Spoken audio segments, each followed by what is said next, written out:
अस्सलामुअलैकुम स्टूडेंट्स, कैसे हैं आप लोग। आज का हमारा टॉपिक है 3 किंगडम क्लासिफिकेशन सिस्टम का। जब 2 किंगडम क्लासिफिकेशन सिस्टम जैसा कि हमने कल पढ़ा था वो ख़त्म हो गया, उसके ड्रॉबैक आ गए। मतलब उसमें बताया गया कि यूग्लिना को किस ग्रुप में रखा जाएगा और इस तरह से प्रोक्रेटिक और यूक्रेटिक टर्म भी जो है वो उसको भी कोई डिस्क्राइब नहीं किया जा सका। तो उसके ड्रॉबैक पे अर्नेस्ट हैकेल साइंटिस्ट था 1866 में।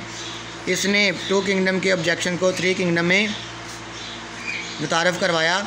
इसने यूग्लिना लाइक जो ऑर्गेनिज़म थे उनको एक अलग किंगडम प्रोटिस्टा में रखा, ठीक है।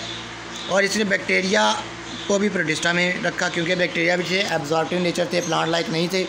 इसलिए इसने किंगडम प्लांटी में से निकाल के इनको किंगडम प्रोटिस्टा में डाल दिया। लेकिन अभी तक भी जो फिंजाई थी वो किंगडम प्लांटी में ही मौजूद थी। अच्छा, ये था 3 किंगडम क्लासिफिकेशन सिस्टम। लेकिन इस पे भी कुछ ड्रॉबैक आ गए, इसके भी डिसएडवांटेज थे क्योंकि इसने भी प्रोकैरियोटिक और यूकैरियोट का डिफरेंस नहीं बताया था। और उसके अलावा इसने जो फिंजाई की पोजीशन रखी थी किंगडम प्लांटी के अंदर वो भी क्लियर नहीं की, क्योंकि फिंजाई जो होते हैं वो ऑटोट्रॉफ नहीं होते हैं बल्कि एब्जॉर्टिव होते हैं। अपनी खुराक खुद तो तैयार नहीं करते लेकिन दूसरे जानदारों से अपनी खुराक लेते हैं। लेकिन जानदारों जैसी खुराक जैसे जानदार इंजेस्ट करते हैं, इंजेक्शन के ज़रिए से अपनी खुराक हासिल करते हैं, इस तरह फिंजाई अपनी खुराक हासिल नहीं करते बल्कि वो अपनी फूड को एब्जॉर्ब करते हैं, ठीक है जी। तो they are special form of heterotroph that they get the food absorption. और इनकी सेल वाल में सेलुलोज की बजाय जैसे काइटर मौजूद होता है, जिस तरह से प्लांट सेल में सेलुलोज होता है सेल वाल में, इनकी सेल वाल में काइटर मौजूद होता है। ये भी एक डिफरेंस था, ड्रॉबैक था, इसलिए 3 किंगडम भी ख़त्म कर दिया गया।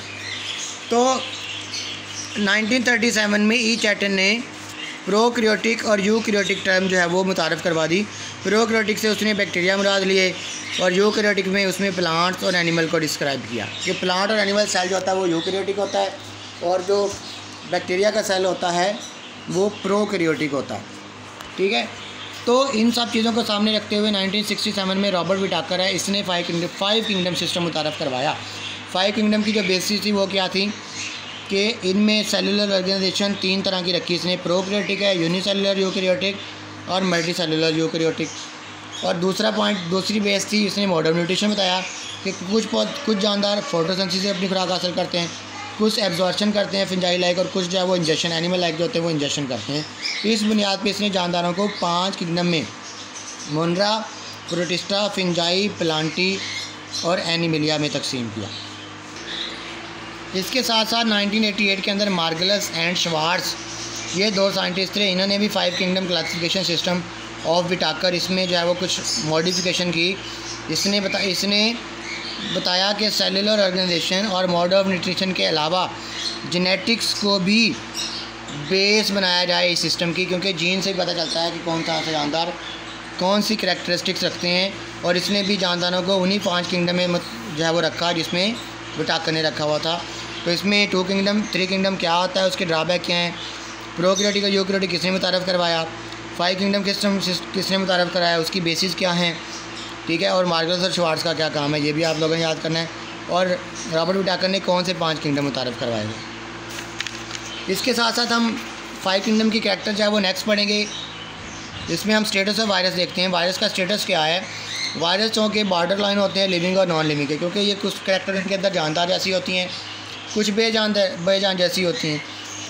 क्रिस्टलाइन नेचर की वजह से ये नॉन लिविंग होते हैं, क्योंकि एक जगह पे फिक्स रहते हैं, हरकत नहीं करते, इसलिए नॉन लिविंग होते हैं।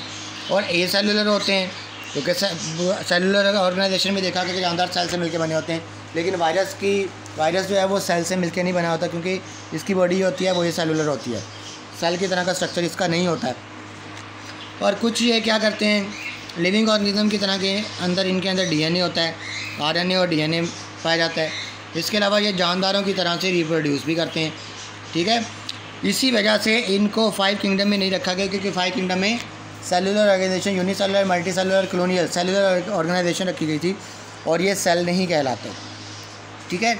इसके अलावा प्रायोन्स और वायरिड्स हैं, ये सेलुलर पार्टिकल हैं जो वायरस की टाइप्स हैं, तो इनको भी 5 किंगडम में नहीं रखा गया। प्रायोन्स जो होते हैं वो प्रोटीन से मिलकर बने होते हैं, वायरिड जो होते हैं वो सर्कुलर आरएनए से बने होते हैं और दोनों ही infection causing disease causing agent हैं। ठीक है जी, तो ये स्टेटस ऑफ वायरस भी, ये भी आप लोग याद करेंगे।